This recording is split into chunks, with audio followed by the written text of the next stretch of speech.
And there were two things that were spoken over me that I had no idea how deep they impacted. One was, you're never going to make anything of yourself. What I heard was, you're a failure. Okay. So in that moment, the person who said it, I don't think even realized the weight of their words. But you're not going to amount to anything, to me, is you're a failure. The other thing, and I'm going to use the word, and this is part of the story, right? Brutally honest and transparent. The other one was, as a young boy, I was told that I was effeminate, and I was also called a faggot. And so you've got these two things that were spoken over me. One is about my worth, and one is about how I view myself, my physical self. Well, welcome back to the Release Podcast. This is episode 2, and I'm your host, Scott Cragg. So, kind of if you watched the first one, you know how this works. We're going to be about 25 to 30 minutes in length, and never know what I'm going to talk about until we show up. And today, I had some conversations over the weekend, and multiple conversations kind of developed today's topic. And what I want to talk to you about is being careful of the counterfeits. Because when we think about releasing or letting go of something, how do we know? And again, I mentioned this in the previous podcast. How do you know what to let go, put down? How do you know what to grab a hold of, and then for how long? And I think one of the challenges is whenever we're making these decisions about what to put down and then what to pick up, the counterfeits, man, and some of them are so good, like they look like the real thing. And so how do I know that what I'm picking up isn't maybe not what I thought it was? And let me give you an example. So, counterfeits. Another way of maybe thinking about that is, what do I find my identity in? What are the things that I feel define me? That if I don't have this, there's a piece of me missing. Or if I don't have this or demonstrate this, then people are going to think differently of me. I can think of a couple examples. So from my own story is, there were words spoken over me. And here's the other thing. Okay, yes, already chasing squirrels. We've all had words of life and words of death spoken over us. And you don't always understand that that's what happens. And a lot of times, I think for a lot of us, we don't even think about that. What effect other people's words have had on us. And these words can be back from your childhood, and you don't even think about it. You may listen to this podcast today, and you may actually go back and think, man, wow, I remember someone said that, and it never even affected me, but it played a role, right? And so there were many things spoken over me as a child. Had a wonderful mother. Oh my gosh, she put her life on hold to raise me and my 3 sisters in a very, very trying time and a very trying environment. We were homeschooled, right? So she's homeschooling 2 girls and a boy in the middle who is not very, very keen on education, would much rather be out playing in the dirt. But that's the decision that she made, and raised me and my sisters. So had a great mother. She spoke kindness, she spoke love, but then there were environments that she had no control over. And there were 2 things that were spoken over me that I had no idea how deep they impacted. One was, you're never going to make anything of yourself. What I heard was, you're a failure. Okay. So in that moment, the person who said it, I don't think even realized the weight of their words. But you're not going to amount to anything, to me, is you're a failure. The other thing, and I'm going to use the word, and this is part of the story, right? Brutally honest and transparent. The other one was, as a young boy, I was told that I was effeminate, and I was also called a faggot. And so you've got these two things that were spoken over me. One is about my worth, and one is about how I view myself, my physical self. Okay. So we're not going to get into the the faggot part. All right. That's for another time. May circle back to it a little bit, but don't let that one make you wince. Okay. We'll talk about that later. But from the standpoint of today's conversation about the counterfeit. So if as I grew up, um, it really didn't manifest this idea of you're not going to amount to anything, you're a failure, really didn't manifest itself until I got into the workforce. And so got into the workforce, started out in from my first real job in sales. And one of the things that I found was I was really good at it. I could sell stuff. And one of the reasons that I believe I was good at selling was because it gave me an opportunity to be someone else. Now, I can look back and say, to my knowledge, I never took advantage of people, but being a salesperson allowed me to have a different persona, right? The persona of Scott, the salesperson, was really different than how I felt inside. But selling, especially whenever I found out I was good at it, became an identity, right? So I started to define myself by look how successful I am. Look what I sold. Oh my gosh, I sold this, I sold that. And then I've got to be the best, right? So then it became, I have to be the best. Whatever I do, I have to be the best at. So all this is happening and for years, right? So years go by and, what are we told? The American dream. You have a great job, you make lots of money, you have the wife, you have the kids, you have the house, you have the cars, you have the toys. And I had all that for many, many years. I had all that. We had the social life, and my identity was wrapped in what can I prove and what can I provide, right? Because somewhere inside, subconsciously, I was trying to prove this voice from way back when I was a kid wrong. The voice that said, you're not going to amount to anything. What I hear is you're a failure. And I'm like, you're wrong. And so much of my uh, young adult life into my adult life, 20s and 30s, even, yeah, 30s, um, was wrapped up in I have to prove that I'm not a failure. I have to prove that I can make it. And the other thing about this, right, is from a counterfeit standpoint, is the people that come around you, and they're not bad people, right? It's just kind of what we're taught. Again, the American dream, success, stuff, money, influence.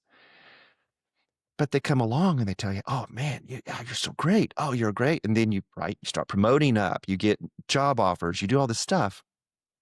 And what I found was in 2015, whenever I had my encounter with Jesus in a profound way, that I got a sobering look at where I had been.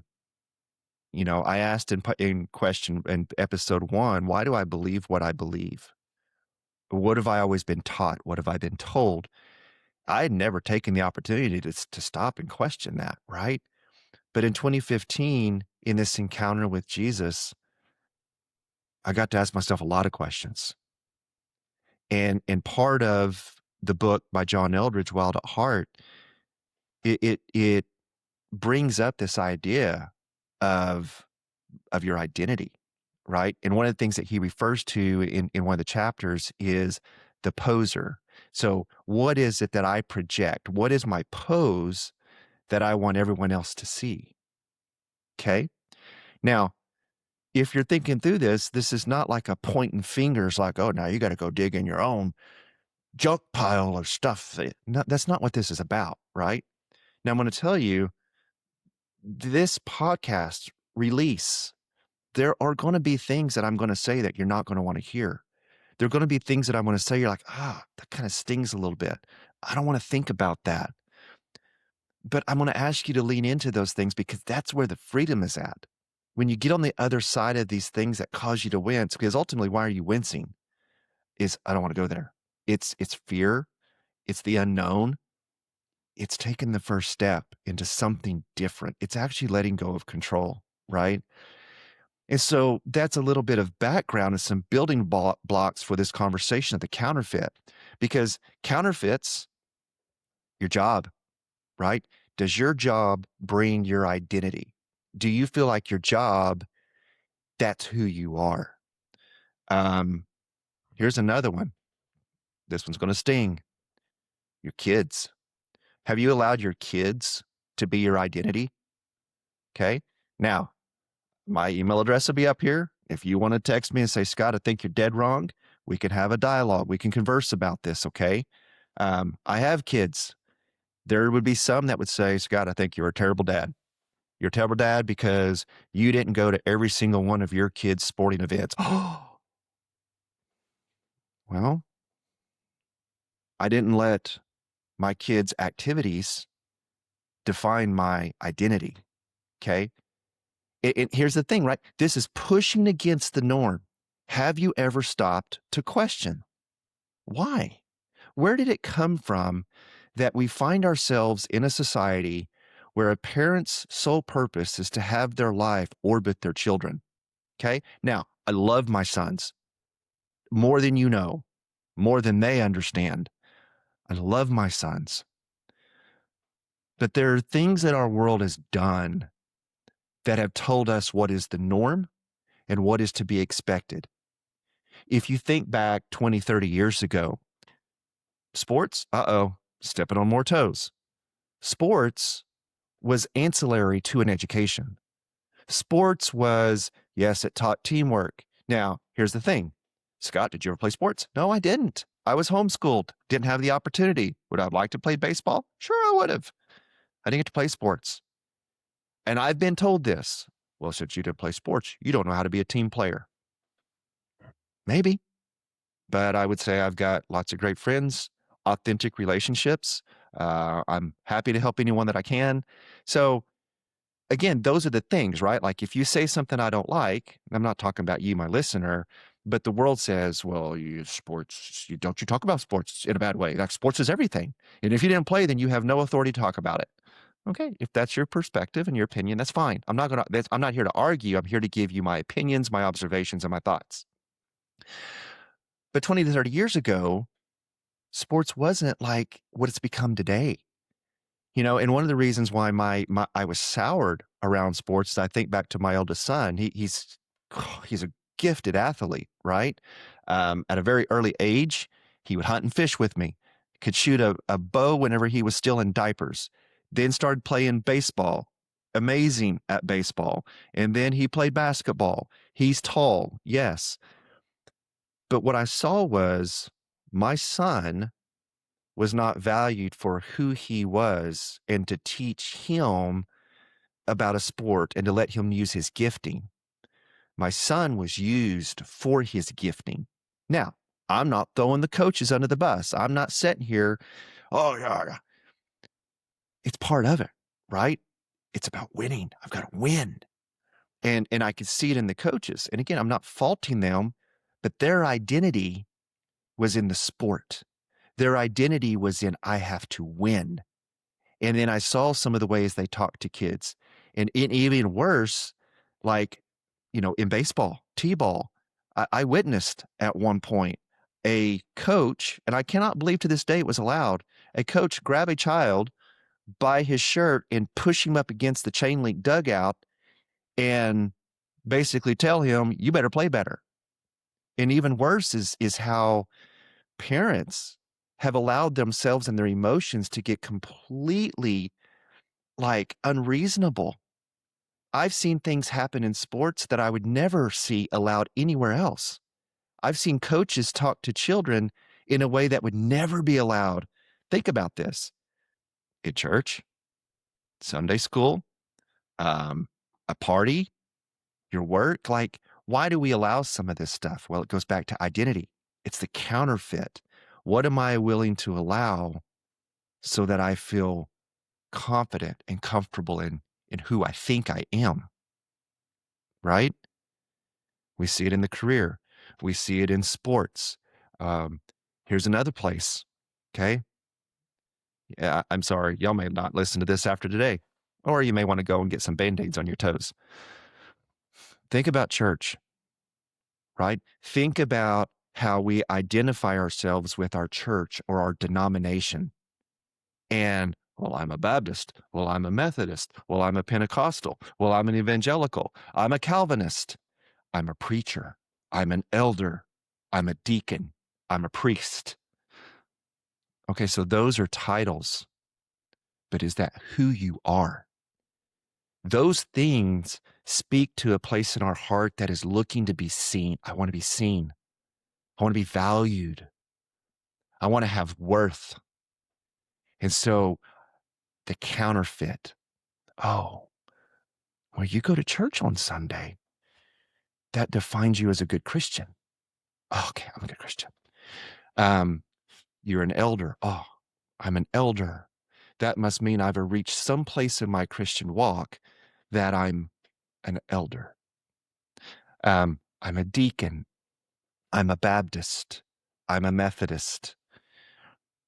Those are titles. Those are not identities. But they will lead you to believe that that's what gives you value. That's what makes you worth something. And it's just not true. Now, I'm not saying you're wrong to be a Baptist. I'm not saying you're wrong to be an elder or a deacon or a pastor. What I'm saying is, how much value are you putting into that? Or let's think about this another way. How hard or how tightly will you hold on to those identities, those labels? Will you hold on to them so tightly that if Jesus asks you to open your hands for something different, something better, or who you truly are, will you ignore it or maybe not even hear it because I'm holding on so tightly with this over here? I'm not even willing to consider anything else, right? So that's a lot. I'm 16 minutes into this and you may be going, I'm done. Scott, you're a flipping idiot. It's who I am. And I'm speaking from experience, right? A little side note, caveat. I'm not a preacher. Yes, I've been in ministry. Yes, I'm ordained. But that's not it. That's not my title, right? There was a time when I was like, oh, I'm ordained. See, I've been there, right? The counterfeits. It's so seductive. It is absolutely seductive. When I first like, oh, I'm a pastor. I'm a pastor. It happened. Well, I'm a pastor, so it must mean that I'm growing in my spiritual walk because I'm now a pastor. We're seeing a lot of pastors, preachers being taken out lately. And it's because it wasn't authentic. Not that they were wrong, but something threatened their identity, or that identity no longer brought satisfaction. And so then you start looking for the next thing. What else is there? So I need the next thing that helps me feel valued or worthy or seen. So with that in mind, sorry, my nose itches this morning. For you watch and you're like, why? I don't know, allergies. And by the way, yes, squirrels. There's a lot of them this morning. My wife is a gifted gardener. She's a master gardener. So this is probably going to be a lot of the scenes you see if you're watching online is all her plants. At times like this and right here, this is a gardenia. I think that's what that is. Eventually, that'll have white blooms all over it. So anyway, little side note. So how do you identify the counterfeit? What do we do with the counterfeits? How do we know if it's a counterfeit? There was a gentleman, my gosh, I love him to death. He has been just a gift. I call them divine appointments. It's someone that God knows that we're going to need for our journey. I didn't get his permission to say his name. Oh, well. Orville Fessler, my dear brother and friend. He has been by my side almost since day one. We met at an event, and man, he like, at first I was like, who is this older dude? But Orville he's just absolutely a blessing. He has blessed my life so much. And so as I was on this journey, there was this time, and I don't know the context of how it came up, but Orville said something to me that I've never forgotten. It was whenever I was trying to understand, is this God's will? How do I know if this is what God wants or if Scott's wants are creeping in there? And one of the things that he said is you can use a filter. And whenever you're trying to hear from God or you're trying to make decisions or you're trying to assess something, use these things as a filter and ask yourself, are any of these present? Greed, fear, anger, resentment, unforgiveness, and I added one, pain. Okay? Greed, fear, anger, resentment, unforgiveness, or pain. Though that just absolutely um it changed everything for me, right? Because when you think about those questions, all right, so my identity is my job, or is it? I don't know. Well, let's ask the question. So my job is X. Am I doing my job? Does it consume me? Do I work way too many hours? Am I stressed? Does my family get the leftovers? Because I'm greedy. Um, am I fearful to do anything else? Am I afraid to leave? Am I afraid to question authority? What about anger? You know what? I'm angry at my job. Or I'm angry at the person that said I could never make it. I'm making a ton of money here. Forget them. Like anger. What about resentment? You know what? I'm in this job, quite honestly, because I can't do nothing else. I never got an education. I never got to do what I wanted. I'm just stuck here. Resentment. What about unforgiveness? You may say, well, how does that work into my job? Unforgiveness. Well, the obvious would be, there's someone have you forgiven yourself? Maybe you've put yourself in a job you do not like that you hate because you feel like it's a worthy punishment. Do you need to forgive yourself? And man, that's a deep question because you know what? I think most of us, most people, I think, are willing to forgive pretty quickly. Do you know the person that we are most resistant to forgiving?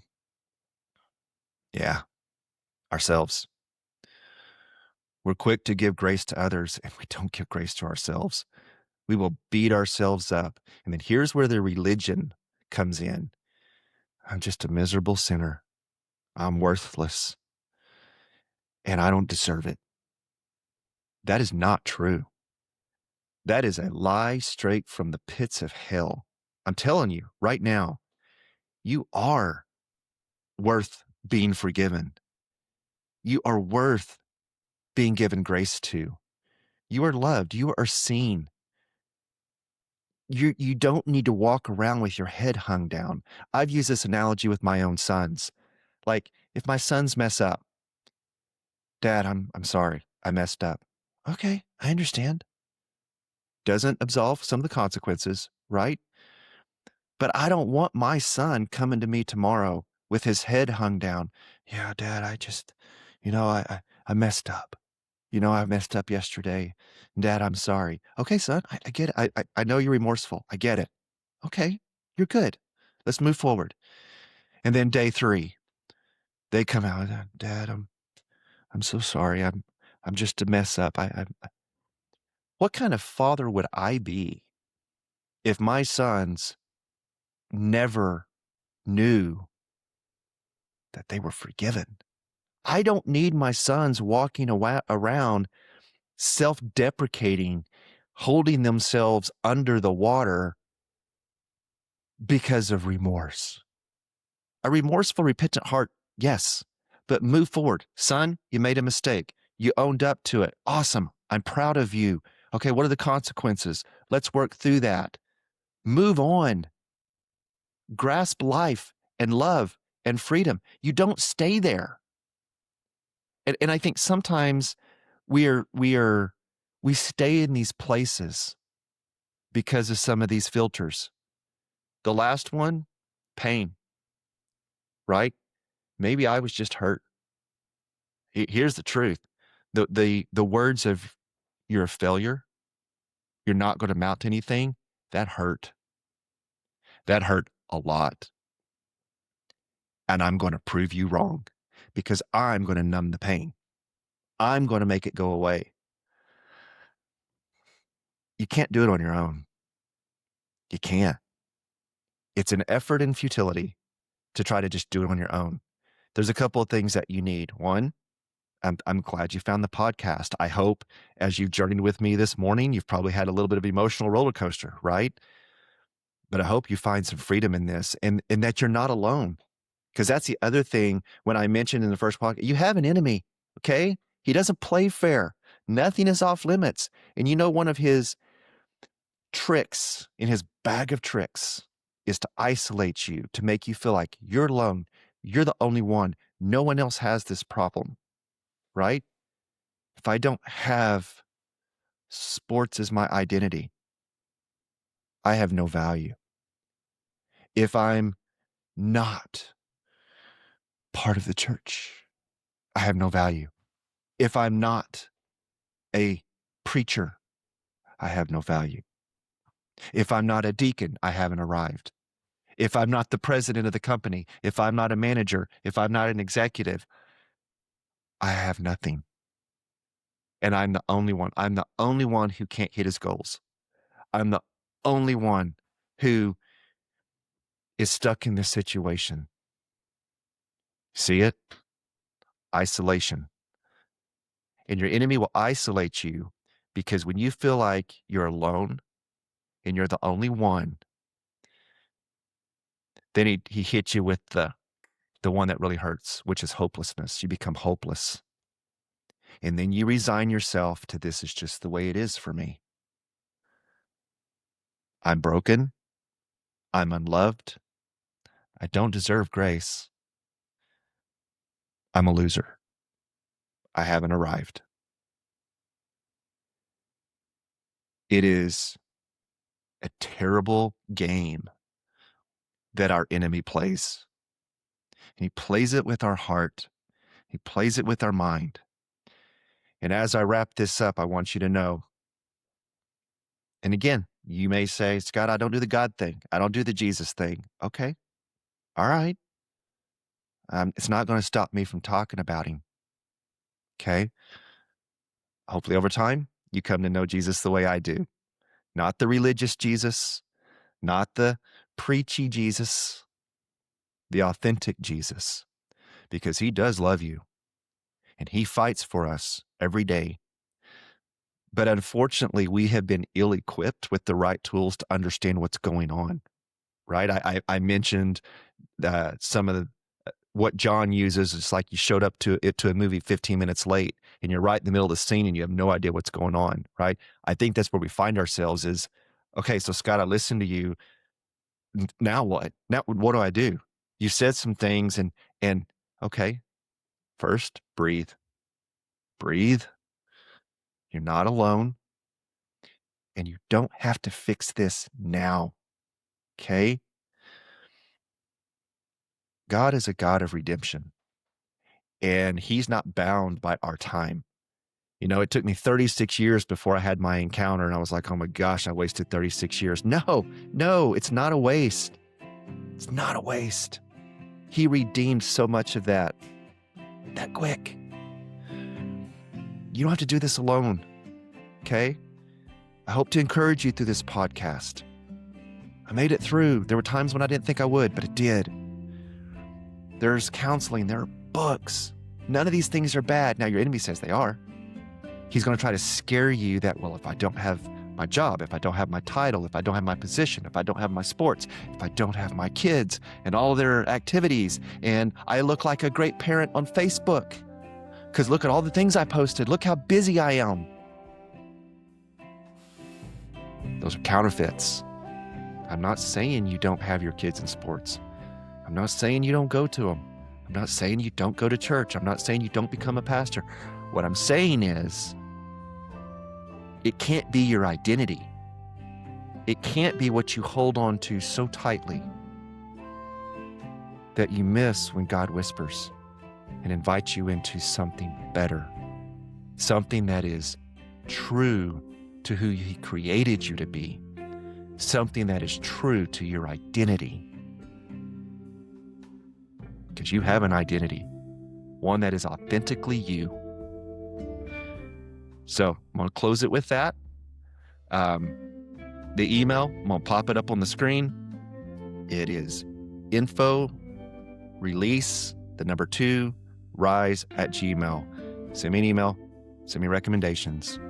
I hope you found hope in this. Know you are loved. You are not alone. And I'll see you on the next podcast.